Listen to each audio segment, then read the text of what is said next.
ಉಮೇಶ್ ರೆಡ್ಡಿ ವಿಕೃತ ಕಾಮಿ, ಸೈಕೋಪಾತು.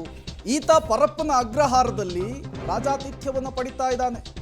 ರೇಪಿಸ್ಟ್ ಉಮೇಶ್ ರೆಡ್ಡಿಗೆ ಜೈಲಿನಲ್ಲಿ hi fi treatment ಅನ್ನು ಕೊಡಲಾಗ್ತಾ ಇದೆ.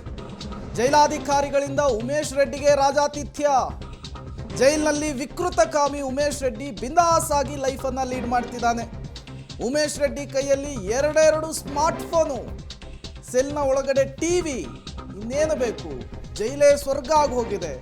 ಕಾಸಿದ್ರೆ ರಾಜಾತಿಥ್ಯವನ್ನು ಕೊಡೋದಕ್ಕೆ ಸೆಂಟ್ರಲ್ ಜೈಲಿನಲ್ಲಿ ಎಲ್ಲ ರೀತಿಯ ಫೆಸಿಲಿಟೀಸ್ ಇದೆ ಅನ್ನೋದು ಗೊತ್ತಾಗ್ತಾ ಇದೆ. ಇದು ಪಬ್ಲಿಕ್ ಟಿವಿಯ ಶನಿವಾರದ ಬಿಗ್ ಎಕ್ಸ್ಕ್ಲೂಸಿವ್ ಸುದ್ದಿ. ಕಳೆದ ವರ್ಷವಷ್ಟೇ ಈ ಉಮೇಶ್ ರೆಡ್ಡಿಯ ಪೆರೋಲ್ನನ್ನು ಹೈಕೋರ್ಟ್ ರಿಜೆಕ್ಟ್ ಮಾಡಿತ್ತು. ಅಂತಹ ವ್ಯಕ್ತಿಗೆ ಈಗ ರಾಜಾತಿಥ್ಯ ಪರಪ್ಪನ ಅಗ್ರಹಾರದ ಜೈಲಿನಲ್ಲಿ.